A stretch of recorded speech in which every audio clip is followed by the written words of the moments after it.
ನಮಸ್ಕಾರ. ಎನ್ಆರ್ ಪುರ ಸುದ್ದಿ ಸಮಾಚಾರಕ್ಕೆ ಸ್ವಾಗತ. ಇಂದು ಸೋಮವಾರ. ನಾನು ಮಧುರಾ ಮಂಜುನಾಥ್. ಸುದ್ದಿಗಳ ವಿವರ. ಪ್ರಪಂಚದ ವಿವಿಧ ದೇಶಗಳಿಂದ ಬಂದ ಪರಭಾಷಿಗರಿಗೂ ಕರ್ನಾಟಕದಲ್ಲಿ ಆಶ್ರಯ ನೀಡಿದ್ದೇವೆ. ಆದರೆ ನಮ್ಮ ರಾಜ್ಯಕ್ಕೆ ಬಂದವರು ಇನ್ನೂ ಕನ್ನಡ ಕಲಿತಿಲ್ಲ ಎಂದು ಶಾಸಕ ಟಿ.ಡಿ. ರಾಜೇಗೌಡ ಅಸಮಾಧಾನ ವ್ಯಕ್ತಪಡಿಸಿದರು. ಅವರು ಶನಿವಾರ ಪಟ್ಟಣದ ಕುವೆಂಪು ಕ್ರೀಡಾಂಗಣದಲ್ಲಿ ರಾಷ್ಟ್ರೀಯ ಹಬ್ಬಗಳ ಆಚರಣಾ ಸಮಿತಿ ಆಶ್ರಯದಲ್ಲಿ ನಡೆದ ಕನ್ನಡ ರಾಜ್ಯೋತ್ಸವ ಸಮಾರಂಭದ ಅಧ್ಯಕ್ಷತೆ ವಹಿಸಿ ಮಾತನಾಡಿದರು.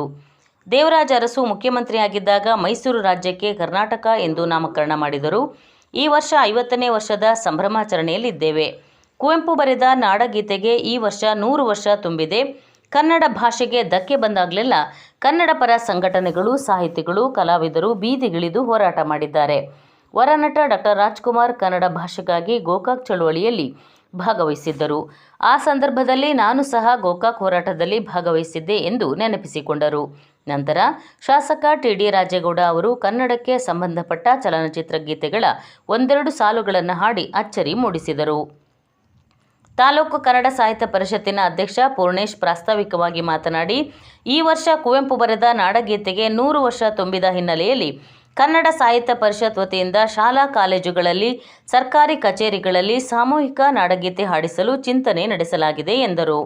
ತಹಶೀಲ್ದಾರ್ ಡಾಕ್ಟರ್ ನೂರುಲ್ ಹುದಾ ರಾಷ್ಟ್ರ ಧ್ವಜಾರೋಹಣ ನೆರವೇರಿಸಿ ಕನ್ನಡ ರಾಜ್ಯೋತ್ಸವ ಸಂದೇಶ ನೀಡಿದರು. ಅತಿಥಿಗಳಾಗಿ ಪಟ್ಟಣ ಪಂಚಾಯಿತಿ ಅಧ್ಯಕ್ಷೆ ಜುಬೇದಾ, ಸ್ಥಾಯಿ ಸಮಿತಿ ಅಧ್ಯಕ್ಷ ಪ್ರಶಾಂತ್ ಶೆಟ್ಟಿ, ಪಟ್ಟಣ ಪಂಚಾಯಿತಿ ಉಪಾಧ್ಯಕ್ಷೆ ಉಮಾಕೇಶವ್, ಸದಸ್ಯೆ ಸುರಯ್ಯ ಭಾನು, ಕನ್ನಡ ರಕ್ಷಣಾ ವೇದಿಕೆ ಅಧ್ಯಕ್ಷ ಹರ್ಷವರ್ಧನ್, ತಾಲೂಕು ಕನ್ನಡ ಸಾಹಿತ್ಯ ಪರಿಷತ್ ಮಹಿಳಾ ಘಟಕದ ಅಧ್ಯಕ್ಷೆ ಭಾಗ್ಯ ನಂಜುಂಡಸ್ವಾಮಿ, ಕರ್ನಾಟಕ ರಕ್ಷಣಾ ವೇದಿಕೆಯ ಮಹಿಳಾ ಘಟಕದ ಅಧ್ಯಕ್ಷೆ ಪ್ರೇಮಾ ಶ್ರೀನಿವಾಸ್, ತಾಲೂಕು ಪಂಚಾಯಿತಿ ಇಒ ನವೀನ್ ಕುಮಾರ್, ಕ್ಷೇತ್ರ ಶಿಕ್ಷಣಾಧಿಕಾರಿ ರಮೇಶ್ ನಾಯಕ್, ಆರಕ್ಷಕ ವೃತ್ತ ನಿರೀಕ್ಷಕ ಗುರುದತ್ ಕಾಮತ್, ತಾಲೂಕು ಸರ್ಕಾರಿ ನೌಕರರ ಸಂಘದ ಅಧ್ಯಕ್ಷ ಮಂಜುನಾಥ್ ಇದ್ದರು. ಇದೇ ಸಂದರ್ಭದಲ್ಲಿ ಎಸ್ಎಸ್ಎಲ್ಸಿಯಲ್ಲಿ ಕನ್ನಡದಲ್ಲಿ 125ಕ್ಕೆ 125 ಅಂಕ ಪಡೆದ ವಿದ್ಯಾರ್ಥಿಗಳು ಹಾಗೂ ಪಿಯುಸಿಯಲ್ಲಿ ಕನ್ನಡದಲ್ಲಿ 100ಕ್ಕೆ 100 ಅಂಕ ಪಡೆದ ವಿದ್ಯಾರ್ಥಿಗಳನ್ನು ಗೌರವಿಸಲಾಯಿತು. ಕಲಾವಿದೆ ನಿಶ್ಮಾ ಜೈನ್ ಅವರನ್ನು ಸನ್ಮಾನಿಸಲಾಯಿತು. ಇದಕ್ಕೂ ಮೊದಲು ಅಂಬೇಡ್ಕರ್ ವೃತ್ತದಿಂದ ಮೆರವಣಿಗೆ ಮೂಲಕ ಕುವೆಂಪು ಕ್ರೀಡಾಂಗಣಕ್ಕೆ ಬರಲಾಯಿತು. ಕನ್ನಡ ಸಾಹಿತ್ಯ ಪರಿಷತ್ನಿಂದ 100 ಮೀಟರ್ ಉದ್ದದ ಕನ್ನಡ ಬಾವುಟವನ್ನು ಮೆರವಣಿಗೆಯಲ್ಲಿ ತರಲಾಯಿತು. ಪೊಲೀಸ್, ಹೋಂಗಾರ್ಡ್, ಶಾಲಾ ಮಕ್ಕಳಿಂದ ಪಥಸಂಚಲನ ನಡೆಯಿತು. ಎಚ್ ಮಂಜುನಾಥ್ ಸ್ವಾಗತಿಸಿದರು. ಗುಣಪಾಲ್ ಜೈನ್ ಕಾರ್ಯಕ್ರಮ ನಿರೂಪಿಸಿದರು. ಒಳಗೊಂಡಂತೆ ಪ್ರಾರಂಭ ಮಾಡಿದ್ದು ಒಂದು ಇತಿಹಾಸ. ಏಕೀಕರಣದ ಚಳುವಳಿಯ ಫಲವಾಗಿ ಸ್ವತಂತ್ರದ ನಂತರ 1956ರಲ್ಲಿ ಸನ್ಮಾನ ಸ್ವೀಕರಿಸಿದಂತ ಎಲ್ಲ ಎರಡನೆಯ ತಂಡ ತಯಾರಾಗಿರಬೇಕು. ಕೆಪಿಎಸ್ ಎಚ್ಪಿಎಸ್ ನಾಗರಿಕ ಶಾಲೆ ಈಗ ಧ್ವಜವಂದನೆಯನ್ನು ಸಲ್ಲಿಸ್ತಾ ಇರುವಂತಹ ವಿದ್ಯಾರ್ಥಿಗಳು. ಶೃಂಗೇರಿ ತಾಲೂಕಿನ ಕೆರೆಕಟ್ಟೆಯಲ್ಲಿ ಕಾಡಾನೆಗಳ ದಾಳಿಯಿಂದ 2 ರೈತರು ಮೃತಪಟ್ಟಿದ್ದು ನೋವಿನ ಸಂಗತಿಯಾಗಿದೆ ಎಂದು ಶಾಸಕ ಟಿ.ಡಿ. ರಾಜೇಗೌಡ ತಿಳಿಸಿದರು. ಅವರು ಶನಿವಾರ ಸುದ್ದಿಗಾರರೊಂದಿಗೆ ಮಾತನಾಡಿ, ಮೃತರ ಕುಟುಂಬಕ್ಕೆ 20 ಲಕ್ಷ ರೂಪಾಯಿ ಪರಿಹಾರ ನೀಡಿದ್ದೇವೆ. ನಾನು ವೈಯಕ್ತಿಕವಾಗಿ 1 ಲಕ್ಷ ರೂಪಾಯಿ ನೀಡಿದ್ದೇನೆ.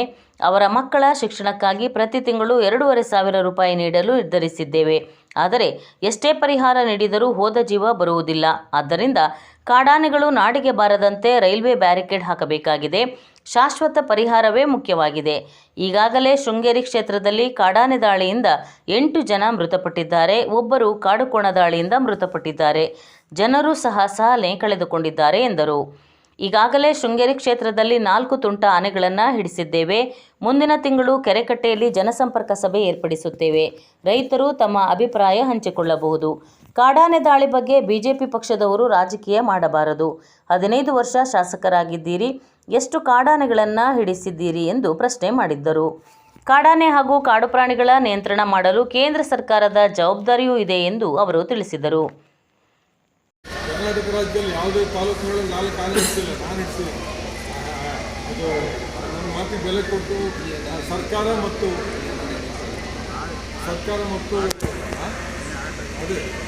ಮಟ್ಟದಾಗೆ ಈ ಆನೆಗಳನ್ನು ಕೂಡ ಹಿಡಿಸೋದು ಪ್ರಸ್ತಾವನೆ ನಿನ್ನೆ ಬೆಳಗ್ಗೆನೇ ಕಳಿಸಿ ಹಾಗೆ ಮಾಡಿಸ್ತೀನಿ. ಕೂಡ ಕೂಡಲೇ ನಾನು ವಾಟ್ಸಪ್ಪಲ್ಲಿ ಕಳಿಸಿ ಆದೇಶ ತರಿಸಿ ಸರ್ಕಾರನೂ ತುರ್ತಾಗಿದೆ. ಇಲ್ಲ ಅಂತ ಸರ್ಕಾರ not going to blood down government is with us. ಅದನ್ನು ಮೀರಿ ನಮ್ಗಳ ಹತ್ಯೆ ಆಗ್ತಾಯಿದೆ. ಹಾಗಾಗಿ ಶಾಶ್ವತ ಪರಿಹಾರ ಬೇಕು.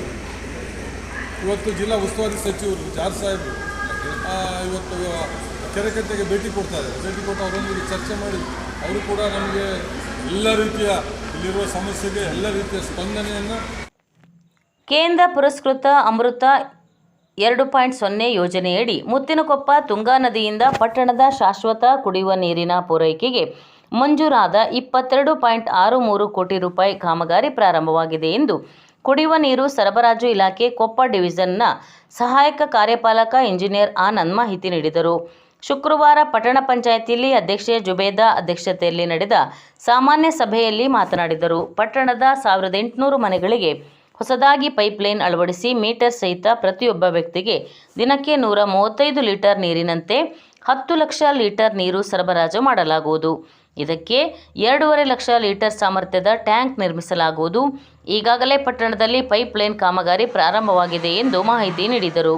ಈ ಸಂದರ್ಭದಲ್ಲಿ ಪಟ್ಟಣ ಪಂಚಾಯಿತಿ ಅಧ್ಯಕ್ಷೆ ಜುಬೇದಾ, ಸ್ಥಾಯಿ ಸಮಿತಿ ಅಧ್ಯಕ್ಷ ಪ್ರಶಾಂತ್ ಶೆಟ್ಟಿ ಹಾಗೂ ಸದಸ್ಯರು ಮಾತನಾಡಿ, ಪಟ್ಟಣದ 2 ಬದಿಯಲ್ಲೂ ಪೈಪ್ಲೈನ್ ಅಳವಡಿಸಬೇಕು. ಹಿಂದೆ ಶಾಶ್ವತ ಕುಡಿಯುವ ನೀರು ಯೋಜನೆ ವಿಫಲವಾದಂತೆ ಆಗದೆ ಸಮರ್ಪಕವಾಗಿ ಈ ಯೋಜನೆ ಕಾಮಗಾರಿ ಮಾಡಬೇಕು ಎಂದು ಸೂಚಿಸಿದರು.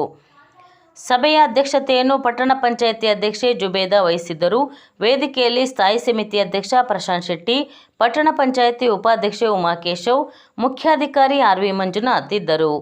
ಸಭೆಯಲ್ಲಿ ಪಟ್ಟಣ ಪಂಚಾಯಿತಿ ಸದಸ್ಯರಾದ ಮುಕುಂದ, ಮುನಾವರ್ ಪಾಷಾ, ಕುಮಾರಸ್ವಾಮಿ, ಸುರಯ್ಯ ಭಾನು, ಮಹಮ್ಮದ್ ವಸೀಂ, ರೀನಾ ಮೋಹನ್, ರೇಖಾ, ನಾಮಿನಿ ಸದಸ್ಯರಾದ ರಜಿ, ಅಣ್ಣಪ್ಪ, ಸುಬ್ರಹ್ಮಣ್ಯ, ಲೆಕ್ಕಾಧಿಕಾರಿ ಉಷಾ, ಸಮುದಾಯ ಸಂಘಟಕ ಅಧಿಕಾರಿ ಲಕ್ಷ್ಮಣಗೌಡ ಹಾಗೂ ಸಿಬ್ಬಂದಿಗಳು ಭಾಗವಹಿಸಿದ್ದರು. ವಂದನೆಗಳು.